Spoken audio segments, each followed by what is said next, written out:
All right, welcome back to Flock of Sox, podcast, episode 250. Today on the show, everyone's talking about tariffs. We're going to tell you why they could be good for us long term.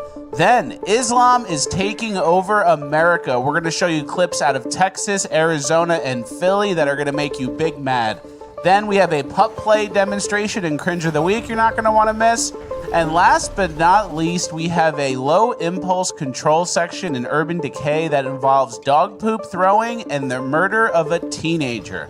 All this and more, it's Flock of Sox, the podcast, episode 250, ranked the best news podcast of all time!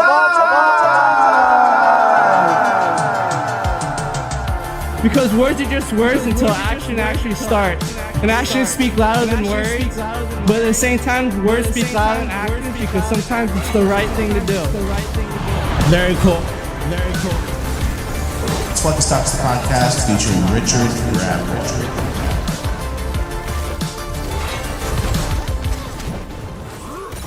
All right, one for one on the intro, as always. Guys, you've seen it before. When disaster strikes, grocery shelves go empty overnight. And the worst time to prepare is during the aftermath, because by then, it's already too late.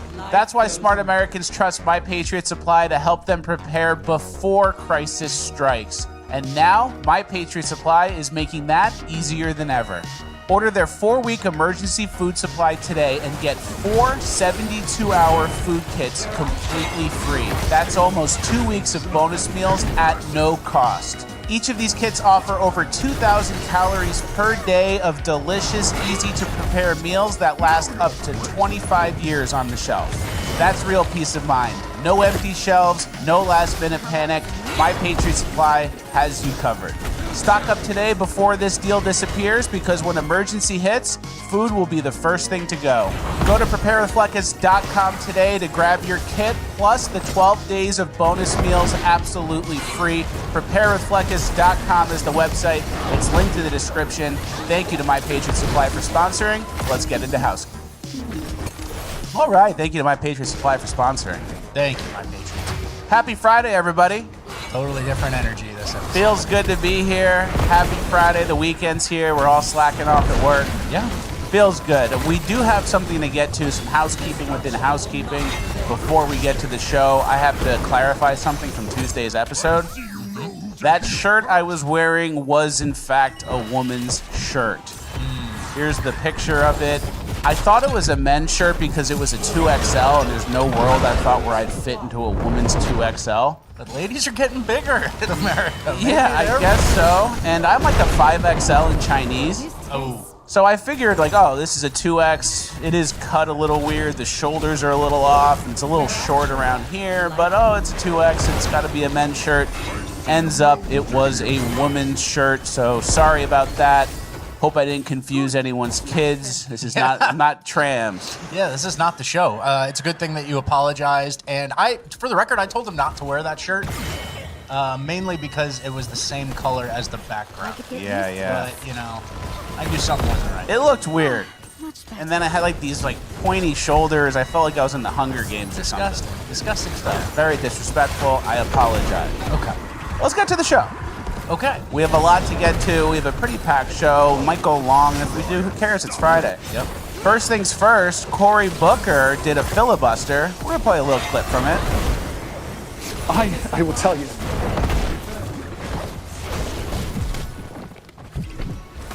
This Constitution has saved my life. It made my life. Because people marched to make real on the promise of our democracy. People bled to make real on this democracy. When some people told us that this Constitution didn't apply for us, this body. All right. Yeah. So that's honestly the best thing I've seen out of him in a while, probably since he had that fake girlfriend to prove he wasn't gay that time for the presidential election. Yeah, true. My favorite was when he was palling around with Harry Sissener and Chris Mowry, whichever one of those tweets it was, and he kind of turned him around. Yeah. That was my favorite. Tops Cory Booker and bottoms. But it was basically a bit. Like, the filibuster is basically a senatorial bit.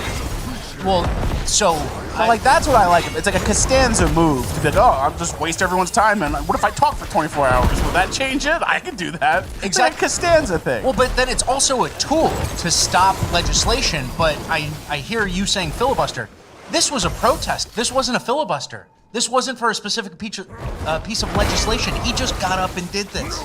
Wow. So he didn't even try to stop a vote? No, it was a true just theater kid, look at me, 24-hour performance. Well, I liked it. That's what the Democrats are up to, which I guess is a good thing. You know, we keep saying, I mean, we lost a couple elections and we barely won some elections. That kind of happened at the Wisconsin Supreme Court, but I think the state of Wisconsin enshrined voter ID laws. So it was kind of like a half and half guy. Half and half guy. But, you know, we like when they're spinning their wheels in the mud, wasting their time, elevating black women, stuff like that. Actually, they're elevating black women too. Black girl magic. Black girl magic at the Chipotle after they forget their block. We might get to that nerve. We might get to that nerve in decay. But I don't want to get ahead of ourselves, all Pull your right? hair out. Yeah. Yeah, we'll get to that actually in the final page of housekeeping. This is a P.O. Box gift that I'm very grateful for. Oh, okay. But like you said, the Democrats are constantly, you know, talking about the democracy's under attack and all these things, and they're spinning their wheels. But it's interesting because democracy being under attack, it's actually not under attack from the right wing. It's actually under attack from the left wing, from the people who accuse us of attacking democracy. Marine Le Pen in France, the presidential nominee, she's got 2-year jail term coming up. Yeah. Which is insane. And then Jack Posobiec had a great tweet, said, but remember, we have to go to war with Russia to save democracy in Europe. There's another example, speaking of Russia and Ukraine, with a Cernovich tweet here. Can you give that a read? Yeah, he said Ukraine won't have an election. Romania canceled it after the wrong person was winning, then banned him from running. Now France has done the same. This is what Democrats mean when they say we support democracy.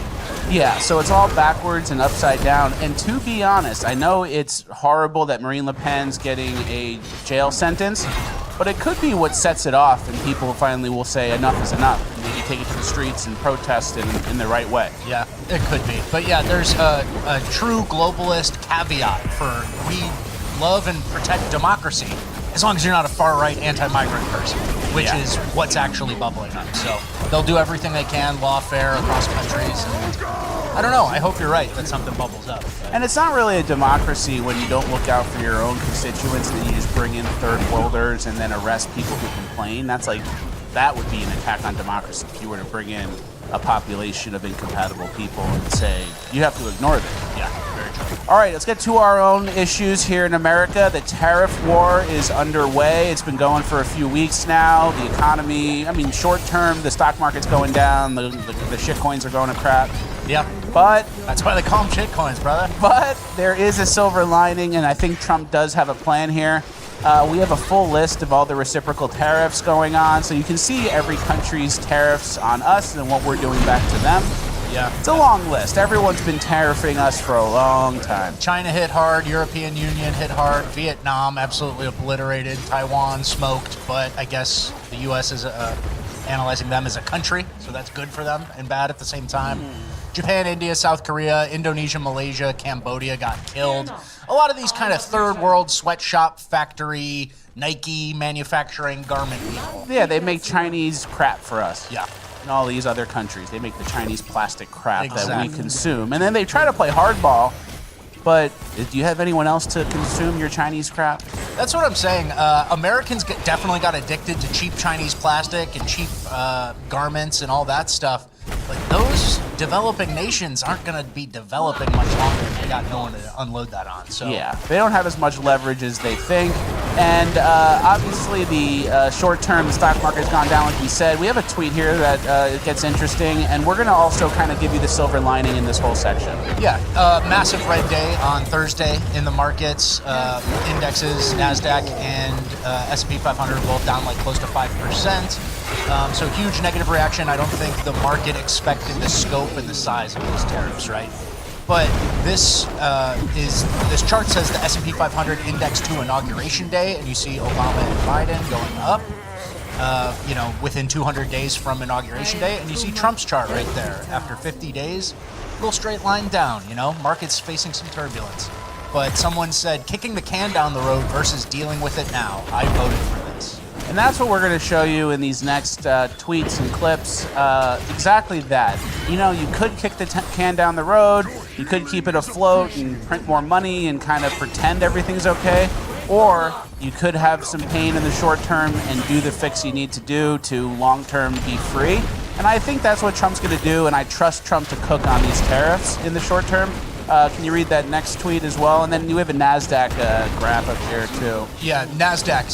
So after the red day on Thursday, we're now only up 127% in the past 5 years. So, guys, you know, it hurts a little. If you're heavily invested in QQQ and other high PE ratio tech stocks, it hurts. But this is asset prices versus producing something in America, right? Exactly. Doing the right thing and employing Americans, which is what Trump's. It's not like he hasn't exactly telegraphed for this move. Tariffs are his favorite tool to leverage and immediately start negotiations with other countries who we have a large trade deficit. And then I think this tweet summed it up very well. For 50 plus years, they've obliterated the working Americans to pump stocks, and then day one of obliterating stocks to help working Americans. Yeah. That's kind of what we're dealing with here. And then we have some memes and tweets here. Can you give that first one a read? Yeah, well, I mean, we just want to contextualize why we're doing this, right? It's not for nothing. It's not to make China mad. It's because our country has been eroded over the last 50 years from horrible trade deals. Steel, textiles, all this sort of manufacturing has vanished, and this is a Logan Hall tweet where he says, countless examples like this. Driving through the Midwest is such a radicalizing experience, you know, the Rust Belt. What our leaders have done to beautiful small towns all across our country is totally unforgivable. And here's, you know, early 1900s era, and then to a ghost town urban decay. That was the original urban decay.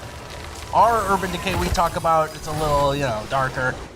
This was true, you know, Midwest Rust Belt decay, right? That's what came first. And then here's another tweet from the Drunk Republican. He says, it's becoming increasingly clear that the average American doesn't have the stomach necessary to fix the country. Decades of globalist bullshit have wrecked American industry. And the second someone tries to fix it, we're all, oh no, Microsoft is down 3%. What is happening? Everyone was all gung-ho during the rallies and shit, but when it's time to do the work, they all morph into jellyfish. Well, I have bad news. This is it. This is your last chance to fix the country. And if you think this hurts, you won't believe what happens if we do nothing. Our ancestors were scalped and died of diarrhea taken to the West, and we can't even take a red day in the markets. We all voted for precisely this, actually. That's the point. That's a very good point. And also, that applies across the board. That applies to immigration. With all these deportations, you're going to get these sad stories, and people are going to go, oh, this guy's been living here for 20 years, and he's got kids, and now he's going back to Mexico, and he doesn't speak Spanish. Yeah. Oh, no, that disgustingly ugly, overweight Dominican fentanyl dealer. They took a picture of her. She's crying. She's crying now. Shred the Constitution. So, yeah, there's a toughen up. Like, it's not easy. And then, you know what is easy? Going with the status quo and, like, letting asset prices inflate as America gets gutted because you fired 10,000 middle managers and you moved a call center to India and you moved the textile manufacturing to Malaysia, right? Yeah. That's definitely going to pump assets. Doesn't really help an average American living in the Midwest, right? Exactly. You want me to keep going? Yeah, let's go on this next one. Why in the world are virtually all New York... This is just another example. Why are virtually all New York City manhole covers made in India? Meanwhile, Pennsylvania is literally next door. This is why tariffs. Yep. You know, another example. This is from a DM from someone who was talking about the tariffs. Said, I was talking with a box supplier last week. He was telling me they're taking a 3% increase because of the tariffs on Canadian paperboard. Then he says, these tariffs are so crazy, they're starting the process of reopening the mothballed paper mills in Maine. He couldn't put two and two together. It was right there in front of him. Happens quick. That's the point. We need to fire up some American industry, right? Because people have been competing with us on their manipulated currencies. Like China might devalue the yuan. And like, it's just not a level playing field. People's entire monetary policy is related to how is this going to affect our relationship with the U.S. consuming our shit, right? Yeah, exactly. And here's another attitude. You know, there's two different types of people. The I voted for this and the, MacBooks are going to get more expensive or XYZ is going to happen, right? Or Trump doesn't know what he's doing. Exactly. Here's a tweet that kind of sums this attitude up. This guy says $1 was worth €1 at the begining of the year. The dollar is declining in value, now worth 90 euro cents. Your European summer just got more expensive. Oh, that's relatable. Yeah, my European summer. I was going to go to the Amalfi Coast. I'm a plumber in Arkansas. I was going to the Amalfi Coast, right? I was planning on getting pickpocketed by migrants in Paris. Yeah. Now it's going to be worth less money when they take it out of my pocket when I'm not looking. Who's going to grope my daughter in Paris? And then this guy had an actually generous tweet to this attitude. He said, I know the last line is a throwaway. The European vacation just got more expensive. But this unfortunately does showcase the current divide. The quote is, my European summer just got more expensive versus, holy shit, they might actually reopen the mill. Maybe dad will get rehired. That's what we're talking about. And reopening the mill and dad getting rehired doesn't happen on the same day that the stock market drops, right? That happens in a couple months after, people get serious. And we understand that Trump's not doing this just for a week of negotiations. He's doing it to make America more competitive, right? That stuff takes time, and it's going to happen over the course of the next 4 years. Yep, and our last piece of this, the Trump administration has put a 10% tariff on the Heard Island and McDonald, which has a population of 0 people and is inhabited only by penguins. Guess your penguin meat just got more expensive. Yeah, fuck them birds. Yeah, true. Pay your fair share. Oh, my penguin meat. I can't get my penguin meat on my European summer. All right. But yeah, I mean, hey, guys, short-term pain, long-term thinking, what's right?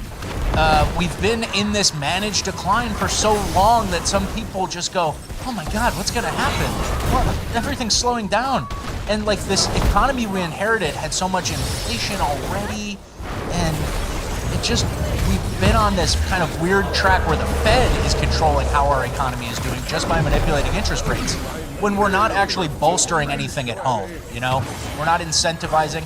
And if you cut regulations and red tape along with tariffs, some of these companies will return and new companies will emerge, right? Yeah, exactly. And then it also puts pressure on the Fed to lower rates a little bit, which we can refinance our $37 trillion of debt in a lower rate, save us a bunch of money, lower our interest payments. Yeah, which that's a little more complicated for sure, but Oh, I understand it. I just probably can't explain. You guys wouldn't get it. Yeah. My brain is like all like math calculations and 4 times 4, 16 times 3. Yeah, order the woman's shirt. Order the woman's shirt. Don't check the gender. Chinese 5XL. Yeah. Send it to the PO box. Okay. That is the end of our tariff section. We're moving on to our Doge section. Before we get there, Rapboy has one more thing to say. Well, wait and see. Let him cook on tariffs. Yeah, wait let him and cook. see. Let him cook. You get the Harry Sissons that go, oh, Trump doesn't know what he's doing. I took an econ class at Arizona State. We've been up, dude. These markets have been in a straight line up. The Magnificent Seven stocks have all like tripled. That NASDAQ, the index, up 127% in 5 years. It's like unprecedented. We don't want to be a country of people moving numbers around and trading houses between each other.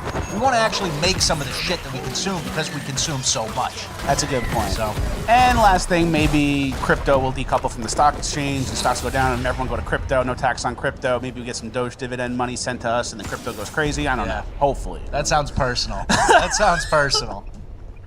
All right, let's get to our Doge section. There's an interesting tweet. Elon Musk says the U.S. government deleted a terabyte of financial data to cover their crimes, but they don't understand technology, so we recovered it. So that's pretty good. That's probably where the best stuff is at. Yeah. The deleted terabyte, that's probably where the good stuff's at. Let's start there. Let's start there is right. A little bit of a honey hole, great stuff.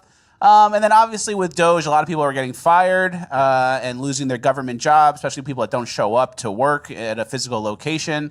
And then Jim Banks, I believe, was confronted by one of these guys who got fired, and look how it goes down. I was a worker at HHS. I was fired illegally on February 14th. There are many people who are not getting social service programs, especially people with disabilities. Are you going to do anything to stop what's happening? I deserved it.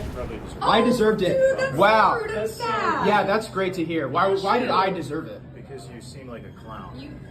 Okay, sir, you shouldn't have said that. Because you seem like a clown as the door perfectly closes. That's like a movie scene. I know. You don't get that kind of production value, and you don't luck into it either. There's certain memes that are like meant to be imperfect. Like, in 2016, the woman who screams, no! Yeah. And the camera angle's perfect and like kind of punches in on her. Mm-hmm. It was like a movie scene. It's like Scorsese shit. Yeah. Same with that. You're probably a clown. Bing. Things AI can't recreate, you know, you have to be there moments. Yeah, so obviously with the Doge stuff still cooking, a lot of people are mad and still attacking Teslas and doing stupid stuff. One of the Tesla firebombers got indicted by a federal grand jury and is facing 20 years in prison. And here he is, holding his little whipped cream drink with his mommy. Looks like a twig. Looks like a pussy. Yeah, it doesn't look like someone's going to do well in jail. It doesn't look like someone who thought they were going to federal prison for what they did. Yeah. And is it worth it to throw your life away because some stupid professor at your stupid college that your dad paid for convinced you that your dad is a white supremacist bad guy? Riled you up. Somebody riled you up. They shook your cage. They got in your face and shook your cage, and now you're like potentially going to federal prison. You're not suited for it. You're not built for it. And you should have, you know, instead of resenting your dad, you should have called your dad and said, hey, Dad, should I throw a Molotov cocktail at this Tesla? And he'd go, no. Yeah. Don't do it. And then you would have avoided jail. Yeah. His name's Cooper Joe. It sounds like a Southern mom. I'm Cooper Joe. I'm Cooper Joe. This is my son, Dustin. I'm Blakely's dad. Yeah. That's what I'm saying. So enjoy prison, brother. I don't know if he'll get the full 20. Probably not. Yeah, he probably won't. And then people are being pathetic who own Teslas or X cars, whatever they're called. X trucks. Cybertrucks. Cybertrucks. You're confusing the companies. Cybertruck. And then this person posted in her window pleading with people who are going to vandalize her car. Can you read what it says? Please consider before vandalizing and performing acts of hate. I am half Jewish, and my decade-long queer partner is a Ukrainian Jew. My family has a recognized and verifiable history of resisting and fighting against actual Nazis, and we both have family that survived the Holocaust. If you would like to peacefully discuss your perspective to myself or my partner, we will make ourselves available. Leave your number and we'll contact you, blah, blah, blah. So you leave your phone number instead of, you know, smashing the glass or popping the tires. Yeah, we need to talk. That's what people are up to. It's a hostage situation. It's like, please, we're begging, and then we're talking to you as if, like, you're right, you know? Yeah. You're right. We'll see it. We'll hear you out. You were going to smash my shit. I'll hear you out. It's such a cucked world, and that's why some people do need, like Cooper Joe, maybe does need to go to prison for 20 years. Send a message to a bunch of other people, right? I think so, too. And then the bad news is it's not just Teslas anymore. There's a bunch of other cars that are getting vandalized and people getting attacked because they have a Trump bumper sticker or stuff written on the window. We have a news story here that covers that. Police say it was here on October 31st. A woman parked in this grocery store lot. When she returned, about a dozen nails and screws were under her car. Police say store video shows a man tossing the items there, but the images were too grainy to identify him. Over the course of several months, police say similar crimes have been reported all around Lower Makefield. In February, a store worker at this McCaffrey's told police he thought the person from the video had returned to the store. Police looked at the video and matched up credit card receipts with a store loyalty card. They say they determined this man, Alaric Dahlberg, was a suspect. They went to his house.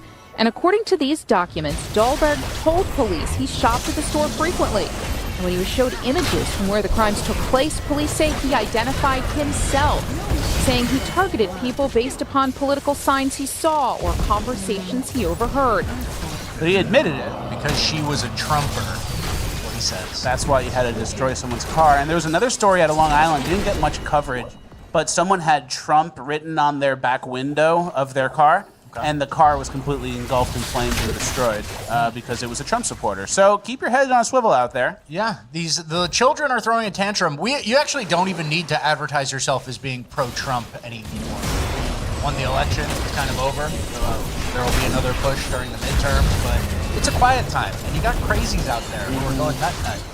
I kind of like putting Trump stuff on the car. Yeah? Yeah, I like that. I'm looking for... a confrontation maybe. Okay. But I'm not going to do it. But I'm on the other side of that where it's like, don't let these losers, college-educated losers who hate their parents, deter you from expressing yourself politically. Yeah. It goes both ways. Especially depends where you are. Depends you know where live. You are, guys. Yeah. You know your situation. It's easier to say in Florida. That's where we live. All right, let's get to our next section of housekeeping. Muslims are taking over America again. We almost forgot. Yeah, we talked about Europe last episode, but, you know, it's at home, too. It's at home, and it's not just the migrants. Here we go. These guys are in a church. So this is what we doing. So we're praying at churches now. That's what we doing, Sheikh. Wow. Look at the brothers lining up at the church. Sorry, brothers. So where are we, man? We at the church? Y'all praying at the church? Y'all praying at the church? Not good. And we're gonna fast forward it, and they lay their little carpets down, and the church lets them do it. Completely taken over. I know it's like a cliche, without a shot fired. For thousands of years, Christians and Muslims have been opposed to each other, and now they're just, come on into the church. Let them in. It's basically yours. Love thy neighbor, your exact political opposite rival, who will, once they get the amount of the electorate they need, vote out your right to do what you're doing. You know? Exactly. And another point there is you can't be a Christian in a Muslim country. You can't go there and say, oh, I'm going to open a church and spread the gospel. They won't let you do that. And they come here and we let them. Some countries you even have to pay a tax to them for being Christian, and there's some word that I can't pronounce that I won't even say for it. Yeah, Yeah. And I don't fuck with that. So. And then it's happening in Texas too. In Texas, they're trying to make an entire Muslim town. 402 acres of beautiful scenery. Welcome to the future of living. Welcome to Epic City.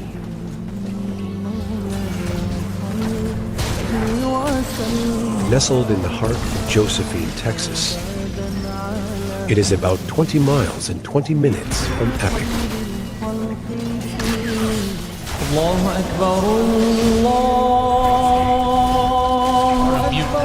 Welcome to Epic 2.0. Epic City is more than just a neighborhood. It's a way of life. All right, we get it. It's a 3D rendering at this point. They're building an entire city in Texas, deep in the heart of Texas. The stars at night are big and bright. It's just one star and a crescent moon now. Yeah. And I think there was a Christian town who wanted to do this in Michigan, and then of course the ACLU got involved in that. Wonder where the ACLU is now. Can't do that. Yeah. And then Texas is passing laws now to make it even easier for the Muslims to do this. Can you give this clip a play? The clerk will read the resolutions. H.R. 34 by Lalani, Holy Month of Ramadan. H.R. 36 by Lalani, Eid al-Fitr 2025. H.R. 38 by Lalani, Mother's Day. H.R. 39 by Lalani. They're doing Muslim Day or something. Yeah, month of Ramadan, they're acknowledging Eid al-Fitr, and they created a Pakistan Day. That's not even for the religion, that's just the individual country. It's Pakistan. Texas. We're in Texas This here. is Texas. What happened? And then in Arizona, they're doing the same thing. The new Medina is going to be in Arizona. I call this the Medina of America. Oh, really? Because it's mountains, Yes. dirt, and date trees. So it would remind you of Medina. So anybody has visited Medina, alhamdulillah. Yes. It's the same hotness, same environment, same beauty. As soon as they're born, they were attached to the masjid. So they sleep to the Quran and they wake up to Quran. Our congregation consists of Pakistanis, Indians, people from Iraq, Syria. We get it. If I had a hat and like maybe one of those robes, I could fit right in with those guys for a while. Yeah, you could. And my favorite is some of these guys, they talk in that very peaceful, like I'm a religious figure voice, and then we go, oh yes, but we will make this a Muslim country in 20 years. Like they'll say that to your face, like as an academic, like you are all non-believers, and this will go away. We out reproduce you by 4 to 1. Yeah, and then you know what? I'm gonna say something that's related since this is our migrant section. Before we get to the Philly clip. A lot of these people, I feel like, are on some sort of temporary status or a refugee or just got here. And this is some of the stuff we need to reverse too. Before anchor babies, well, we want to challenge anchor babies, period. But this is some of the stuff we need to reverse too. Taking over towns, clogging up Times Square, building your own city. Here's the Philly one. This is in Philadelphia. This is what Philadelphia looks like.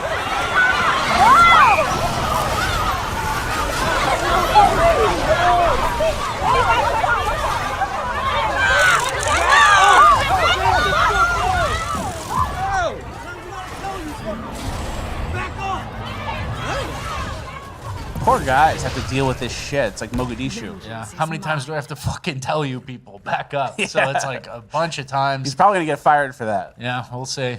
So that's very disturbing. Keep your head on a swivel out there, guys. It's not pretty. We're fighting on a lot of fronts, you know? We're fighting a bunch of different things happening at once, and we can't lose focus on any single one of them. Mass deportations, there's a lot of different types of people who need to go back.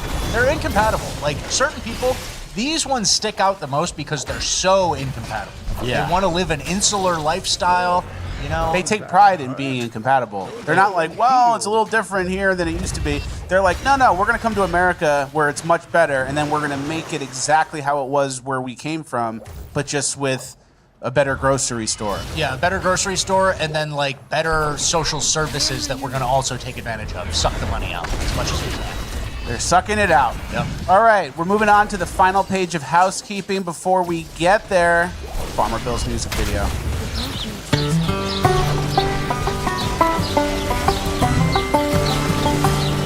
If you're on the go and you're working hard, we know just how you feel.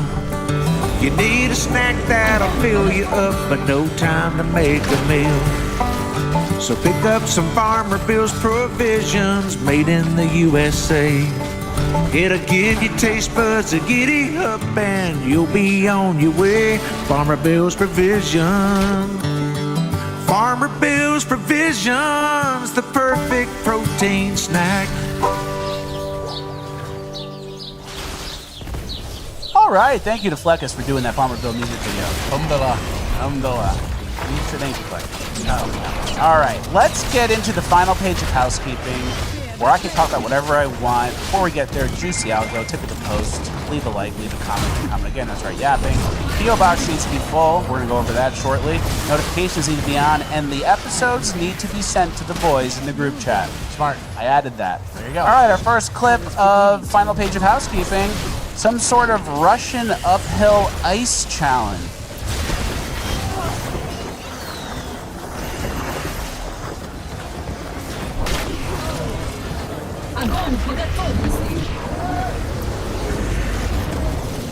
Almost.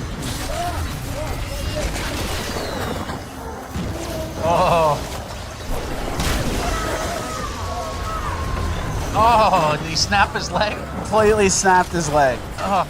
And they bring him off in a stretcher eventually. Completely snapped his leg. It might sound crazy. This takes place in Russia or something. This is kind of the American spirit. We lost it. I get that, yeah. Because of migrants. Okay. I don't know where you're going. All right, we're going to go faster. Jasmine Crockett admits to being a DEI hire. Because you've been gracious, is this.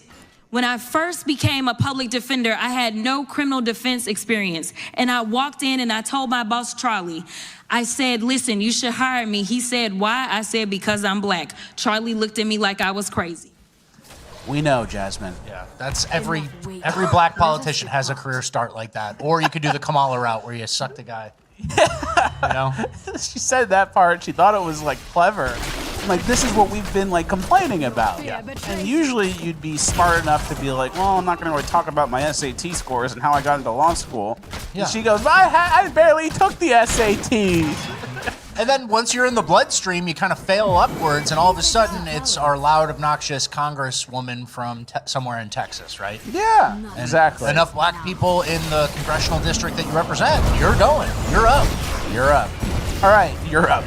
Yeah, that's good. All right, our next thing is a meme. It says, we need to recolonize Haiti and turn the whole country into a golf course. Yeah. Then it got me thinking, maybe it's time to start colonizing again. They're doing it to us, as we just showed you in the Muslim migrant section and the migrant section all globally. So they're doing, colonization's on the table. Maybe we get back in the game. I agree. And I mean, Haiti, come on, how many years do we have to give you from French independence to now to call it quits, right? Yeah. We gave you an honest shot, right? What's it been, 90, 110 years, something like that? Yeah, let us take over. We'll show you how Uber Eats work. We'll run it nice, but 50% of the property is going to be ours. Yeah, there's something there, and then maybe we even start our own country, which could go well until they force us to do a central bank. Yeah. You have like 50 years before they come in and say, we're going to assassinate take interest. Yeah. We're going to assassinate you unless you do the central bank.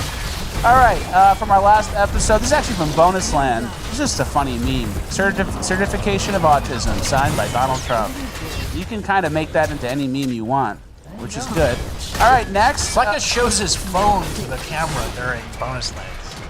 So that's how I show the asset. Okay. All right, next we're all going to learn, pay attention, get your pen and paper out. We're all going to learn how to drive a UFO. The ARV system, for all of its claims of flashy, out-of-this-world propulsion capabilities, was indeed remarkably simple. It could be described as a large-scale, souped-up Tesla coil, designed to negate gravity and inertia, with off-the-shelf navigation and life support systems bolted on, almost as an afterthought. You could think of it as the Model T of anti-gravity vehicles, an industrial dune buggy, or crude hot rod that can get you to Mars in a few minutes.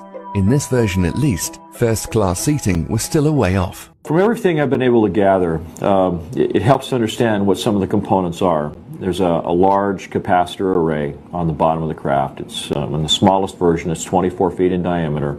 The outer edge of the plates and the capacitor section itself, they're shaved off at that same 35-degree angle. So you have a series of plates that are progressively smaller as you get higher and higher in the stack. And there's 48 sections. It's pretty interesting. Yeah. Capacitor. Okay. All right. You guys know about capacitor from Back to the Future.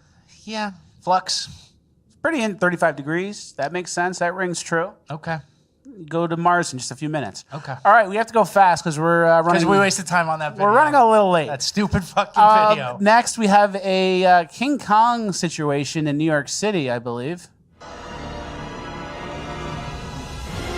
That's pretty cool.